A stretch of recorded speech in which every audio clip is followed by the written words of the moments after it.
आतंक के खिलाफ इजरायल ने एक बड़ा फैसला लेते हुए लश्कर-ए-तैयबा को आतंकी संगठन की सूची में शामिल किया है। मुंबई हमले की 15वीं बरसी से 5 दिन पहले ये फैसला लिया गया। अच्छा, इजरायल ने लश्कर-ए-तैयबा को बैन कर दिया, उस पर पाबंदी लगा दी। आज तक इजरायल ने नहीं लगाई थी पाबंदी, जबकि 26/11 में यहूदी भी मारे गए थे। इजराइल ने जो एलईटी लश्कर-ए-तैयबा है उसको बैन किया। अब ये 15 साल के बाद आपको पता है कि हो रहा है कि जब मुंबई हमले हुए थे। अमेरिका, इजराइल और इंडिया मिलकर पाकिस्तान को घेरा डाल रहे हैं, क्योंकि अगर इंडिया इजराइल से असलहा इंपोर्ट करेगा, असलहा खरीदेगा, तो जाहिर है उसका वाहिद हदफ तो पाकिस्तान है। आप कहाँ थे ज्ञानी बाबा? पर बात कर रहा हूँ जिससे हम दुश्मनी करना चाह रहे हैं, जंग करना चाह रहे हैं, वो आज इकोनॉमिकल तौर पर बहुत ज्यादा स्ट्रांग हो गया। वो तो चाहते ही हैं कि ठीक है ये पाकिस्तान हमारे रास्ते से हटे और हमारा काम साफ हो। नहीं, आपको आज के दौर में 2023 में ऐसा लगता है कि इंडिया का सबसे बड़ा खतरा पाकिस्तान है?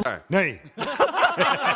हिंदुस्तान के अखबार में 26 नवंबर 2026 से पहले यह खबर चाहिए होगी कि इस्लाम दुश्मन पॉलिसीज ने मोदी ने इस्लाम दुश्मन पॉलिसीज अपनाकर अखंड भारत को खंडर भारत में तकसीम कर दिया। अबे जल्दी बोल, कल सुबह पनवेल निकलना है। फलस्तीनी माओ का शहोदा का यह फैसला है कि इंडिया नाकाबिले कबूल है। ये नाकाबिले कबूल होते के साथ ही हैफा खत्म, तुम्हारा पूरा प्रोजेक्ट खत्म, हैफा खत्म। उसके बाद जो $100 अरब से तुमने अहमदाबाद पोर्ट बनाई है, वो अहमदाबाद पोर्ट सिर्फ मछलियां और झींगे पकड़ने के लायक रह जाएगी। अरे कहना क्या चाहते हो? वो जख्मी थे हमेशा, वो आपको ये कहते रहे कि हमें प्रूफ दें, एलईटी के खिलाफ हाफिज सईद के साथ ये सारा कुछ करें। आपने नहीं किया, तो ये इससे भारत की फॉरेन पॉलिसी एक स्टेप फर्दर आपके खिलाफ जा चुकी। जहाँ तक बात है कि इंडिया बोलेगा, ठीक है, इंडिया के हुक्मरान क्यों बोलेंगे? ठीक है, वो तो चाहते ही हैं, क्योंकि उन्हें नजर आ रहा है कि हमारा जो सबसे बड़ा खतरा है वो पाकिस्तान है। अच्छा। क्योंकि पाकिस्तान जो है वो एक न्यूक्लियर पावर है। ठीक है।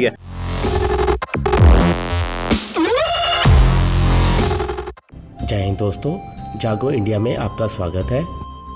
जैसा कि आप लोग जानते ही होंगे कि इजराइल ने ऐलान कर दिया है कि लश्कर-ए-तैयबा, जो कि पाकिस्तानी संगठन है जिसे हाफिज सईद चलाता है, उसे एक आतंकवादी ग्रुप बनाकर उसे बैन कर दिया जाए। भारत के अंदर जो 26/11 को जो अटैक हुआ था उसमें लश्कर-ए-तैयबा, हाफिज सईद का ग्रुप ही शामिल था, जिसके बाद पाकिस्तानी मीडिया को आग लग गई है कि भारत के इन्फ्लुएंस में आकर इजराइल ने ये कदम उठाया है और इजराइल ये चाहता है कि हमास में जो आतंकवादी ग्रुप है उसे भारत भी एक आतंकवादी ग्रुप के रूप में मान ले, जिसको पाकिस्तान सपोर्ट करता है। और पाकिस्तानी लोग ये कह रहे हैं कि पाकिस्तान को अपनी एटमी ताकत का डर दिखाकर इजराइल को डरा देना चाहिए। मतलब कि पता नहीं कौन से सस्ते नशे करते हैं वहाँ के लोग। तो चलिए आइए दोस्तों, देखते हैं आज का वीडियो कि पाकिस्तानी मीडिया और वहाँ की जनता इस बारे में और क्या कह रही है। और वीडियो शुरू करने से पहले आपसे रिक्वेस्ट है, अगर आप चैनल पर नए हैं तो चैनल को सब्सक्राइब करके बेल नोटिफिकेशन के बटन को ज़रूर दबाइए। तो शुरू करते हैं आज का वीडियो। जय हिंद, जय भारत। इजराइल ने रिसेंटली अनाउंस किया है कि लश्कर-ए-तैयबा एक इंटरनेशनल लेवल पे टेररिस्ट ऑर्गेनाइजेशन है। क्या ये मैसेज उन्होंने इंडिया को दिया है कि 26/11 वाक़ये को लेकर हमने लश्कर-ए-तैयबा को टेररिस्ट ऑर्गेनाइजेशन डिक्लेयर किया है और अब इंडिया भी हमास को एक टेररिस्ट ऑर्गेनाइजेशन डिक्लेयर करे? अभी खबरों के मुताबिक इजराइल ने पाकिस्तान की जो ऑर्गेनाइजेशन हैं, खास तौर पर लश्कर-ए-तैयबा जो कि हाफिज सईद की जमात और इस तरीके से ऑर्गेनाइजेशन है, उसे बैन कर दिया। सबसे पहले तो ये बताएं, आप हाफिज सईद के बारे में क्या ओपिनियन रखते हैं? सर, ओपिनियन तो यही है कि जिस तरह वो इस्लामिक पॉइंट ऑफ व्यू से आवाज़ उठाते हैं, मतलब उस चीज़ को सपोर्ट करते हैं, तो फिर हमें भी उनके साथ अपना जो है वो इसी तरह की राय रखनी चाहिए कि हम उनको सपोर्ट करें। लेकिन ऑर्गेनाइजेशन बना के लेट्स सपोज कल को कोई तालिबान या कोई भी ऑर्गेनाइजेशन आके पाकिस्तान पे अटैक कर देती है और कहती है कि हम काम कर रहे हैं, तो फिर आप उस ऑर्गेनाइजेशन को भी सपोर्ट करेंगे? बिल्कुल भी नहीं सर, उसके तो राइट में नहीं है ना। बिल्कुल, तो फिर यही बात है। ऐसे ही अगर हाफिज सईद या कोई भी ऐसी ऑर्गेनाइजेशन कहीं पे जाके अटैक या इस तरह करती है तो क्या उनके पास्ट के अंदर कोई इस तरह का रिकॉर्ड भी तो नहीं है ना। हम इस तरह से सोच नहीं सके, कह नहीं। कश्मीर में वो ओपनली कहते हैं कि हमने जो सा, अगर इंडिया साइड कश्मीर की बात करें, उन्होंने कहा कि भाई हम वहाँ पे जाके जो सा बहुत सी एक्टिविटीज में वो ब्लेम ऐसा करते मीडिया आई है कि भाई वो इन्वॉल्व रहे हैं। तो फिर इसके बारे में तो फिर कुछ नहीं कह सकते हम किसी के रिलेटेड। ऑर्गेनाइजेशन अपने पास से उठ के इस तरीके से करे। देखें ना, जिस तरह हमास ने कह लें कि वो किया है, वो काफ़ी देर से वो जो फ़लस्तीन है वो स्पेशली कह लें कि हमारी पाक आर्मी को अगर हमें एज आ इस्लामिक कंट्री के पॉइंट ऑफ व्यू से देखें तो हमारे जो एटॉमिक बॉम्ब्स वगैरह ये सारी चीज़ें हैं, ये कब काम आएंगी? मुझे इस चीज़ का बताएं ना। क्या कहते हैं कि अभी ये हम हमास को नहीं, हम उनको कह लें कि हम उनको कह तो सकते हैं ना कि like we have things and we can use them. अच्छा, जबरदस्त। तो उधर से फिर कौन सा यूएस है या दूसरे कंट्रीज हैं, आपको लगता है कि वो बस ऐसे ही कहेंगे कि okay you have to use, but हम जो सा वो खामोश रहेंगे? वो भी तो कुछ ना कुछ करेंगे, फिर वर्ल्ड वार 3 और मामला तो पूरी दुनिया में फैल जाएंगे ऐसे। सर उनको भी तो ये इस तरह नहीं ना छोड़ सकते। लाइक अगर वो इस तरह करें तो वो यहाँ पे रुकने वाले नहीं है। इसकी तो यही हम कह सकते हैं कि वो यहाँ पे रुकेंगे नहीं, कभी भी नहीं रुकेंगे अगर हम कोई स्टैंड नहीं लेते। दुनिया में ये बात की जा रही है कि भाई यूएस जो है वो इसराइल के साथ ओपनली खड़ा है, मतलब ओपनली खड़ा है। बिल्कुल सर, फंडिंग आ रही है बिल्कुल। और बड़ी नजरें जो सी हैं वो इंडिया की तरफ है कि भाई इंडिया जो है इस जंग को रोक सकता है, क्योंकि उसके रिलेशन इसराइल के साथ भी ठीक है, उसके रिलेशन इस्लामिक कंट्रीज के साथ लाइक सऊदीया हो गया या दूसरे ईरान के साथ उसके रिलेशन ठीक है। तो इंडिया अगर चाहे तो दोनों सर इंडिया उनको फंडिंग जरूर कर सकता है, रोकेगा कभी भी नहीं। क्या इसराइल को फंडिंग कर सकता है? मतलब वो देखे ना, वो काफी ज्यादा आईटी सेक्टर के अंदर, और वो जो है वो इकोनॉमिकली हमसे ज्यादा बहुत ज्यादा कह लेंगे स्टेबल है, मगर वो जो है, मगर मेरा नहीं ख्याल कि वो इस तरह से उनको रोकेगा, कभी भी नहीं रोकेगा। वो इन चीजों के अगेंस्ट है। अच्छा, किन चीजों के? जंग के अगेंस्ट या मुस्लिम्स के? ऑब्वियस सी बात है, वहाँ पे सर काफी कुछ हो रहा है, उनकी अपनी कंट्री में हो रहा है। कश्मीर इशू आज तक रिजोल्व नहीं हो सका, उन्होंने वो तो नहीं रोका आज तक। इशू और फलस्तीन के इशू में जमीन आसमान का फर्क है, हमें दोनों को मिक्स नहीं करना चाहिए। मिक्स नहीं कर सकते, मगर दोनों के अंदर एक चीज कॉमन है, जुल्म। अच्छा, तुमने मुसलमानों का खुला कत्लेआम किया, तुमने कश्मीरियों का खुलेआम कत्लेआम किया, तुमने टीटीपी की मदद से पाकिस्तान के अंदर खुलेआम कत्लेआम किया। नरेंद्र मोदी, तुमने गजा के अंदर इस जंग शुरू कराने में अहम तरीन किरदार अदा किया। आज तुम्हारे फौजी और तुम्हारा मीडिया फ्रंट लाइन पे गजा में इजरायली फौजियों के साथ मौजूद है, जो लम्हा व लम्हा प्रोपेगेंडा कर रहा है।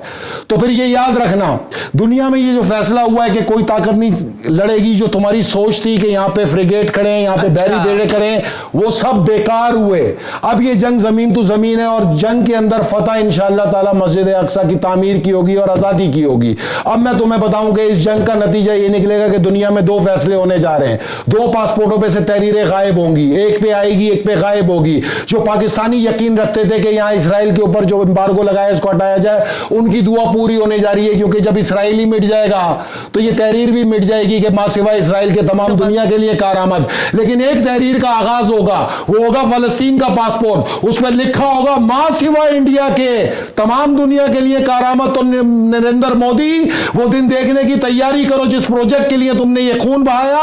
इंशाअल्लाह ताला फतह के साथ ही फलस्तीन की अर्ज़ मुकद्दस जो खुदा की सरजमीन बनेगी, उस पर मुशरिक नाकाबिले कबूल होगा।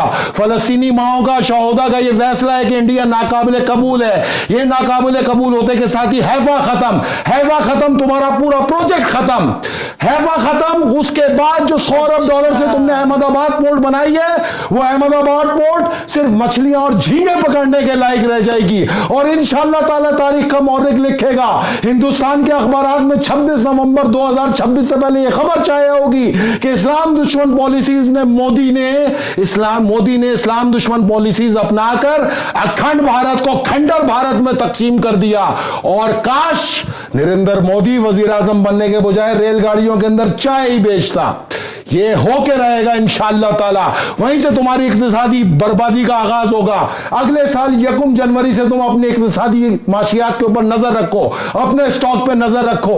ये हमारा तुमसे वादा रहा, कोई मुसलमान ना तुमसे कारोबार करेगा, ना तिजारत करेगा, हराम करार दी जाएगी। क्योंकि इसराइल जितना मुलविस है इस मुसलमानों के कत्लेआम में, तुम बराबर के शरीक हो। और इंशाअल्लाह ताला इन मासूम, इन मजलूम खून के सदके में ये तोहफा तुम्हें आलम इस्लाम अल्लाह ताला अदा करेगा।